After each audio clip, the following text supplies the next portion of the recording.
Hello interwebs, I'm Eric and welcome to The Looney Turtle. In My Little Pony, there is a definite yes or no on almost every issue, even when the main characters are realistically in the wrong, or at the very least, their actions should be debatable. Take for example, Boastbusters. There's a traveling performer named Trixie who goes around and puts on a boasting show. Throughout the episode, I'm led to believe that this is her main source of revenue, so it would seem in her best interest to impress the crowd. Street-side performances in the real world are acceptable, and stage performances are how some individuals make their living. So, based off of this information, it seems perfectly reasonable for Trixie to be doing this. It turns out though that our main characters disagree. In this episode, our main cast heckles, or to put it a different way, rudely interrupts a perfectly reasonable stage performer. Something that in the real world would be shunned, but our main cast do this and pretend that their actions were justified in the end. Yes, Trixie was lying about her ability to vanquish a giant constellation reference, but they find this out by rudely interrupting her, having two children that aren't very well supervised, and eventually running Trixie's livelihood into the ground.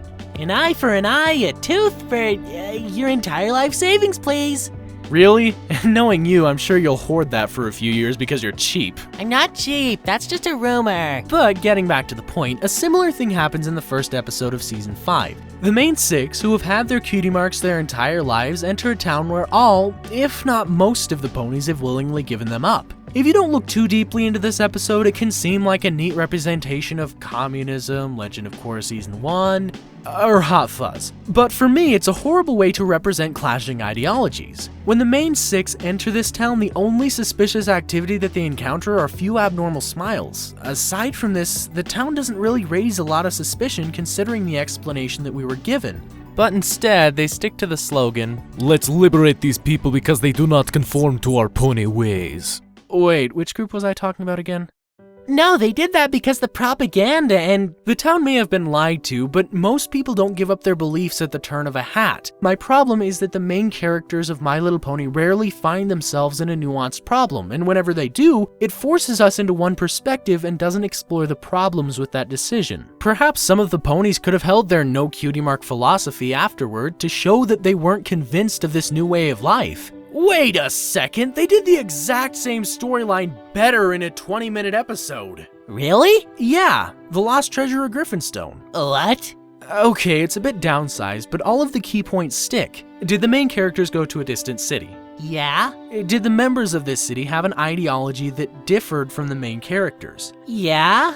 And did the main characters make a difference to the town? Yeah, but Pinkie Pie and Rainbow Dash may not have made an immediate change or even found the leader of Griffinstone, but it's overall a better way to represent these clashing ideologies. The Griffins didn't immediately change their opinions on friendship, and not all of them will, but the main characters made a small change nonetheless. Small changes like this aren't always the most impactful, but they make for a more interesting and relatable storyline. Then again, this doesn't fix the problem that I was having. While I can understand the situations that Gilda and Trixie have found themselves in, their opinions are presented as the definite wrong way to go about friendship. Sometimes it's not that simple. Now, if only I had an example of what I'm looking for in the writing of MLP. Well, all I can think of is this box of gems. I got a ruby, a sapphire, a pearl. I can't make a joke out of this.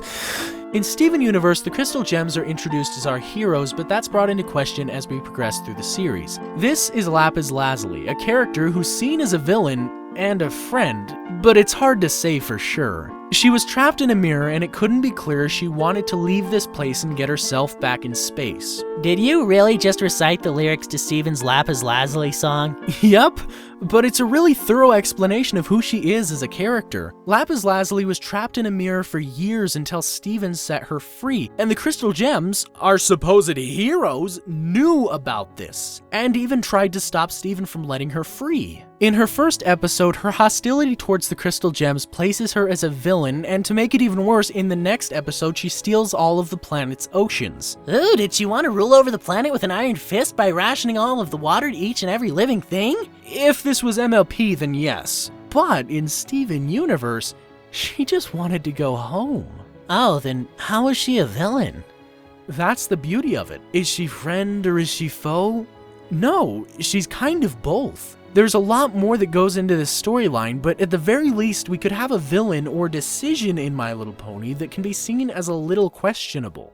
Starlight Glimmer was a clear villain with the belief in equality, when she could have easily been misunderstood. Perhaps she planned to remove her own cutie mark, but due to her power causing the equality, she had to wait for everyone else to conform. There could have been a sob story at the end of the cutie map, but instead we see her lash out at the ponies she has lived with for so long. The way that it's presented paints her as the bad guy when this town could easily present a gray area. I'm not saying that My Little Pony is a bad show for having a defined right and wrong. As a kid's show, this type of writing is expected. But hasn't the fandom said time and time again that MLP is more than just a kid's show? Seeing how there's been a lot more adventure episodes and My Little Pony's going to be around for the next few years, it can't hurt to explore these currently, Poorly written areas? not necessarily. It's more the debatable parts of human morality. When the main characters, or a main character, comes to a decision, the viewer could be left questioning if they did the right thing. I might revisit this topic in the future, but for now, if you like this video, then like, favorite, subscribe, or consider becoming a Patreon so Looney can get his weekly shell buffing. It's so shiny. Also, make sure to let me know what you guys think in the comments below, and I'll see you next time.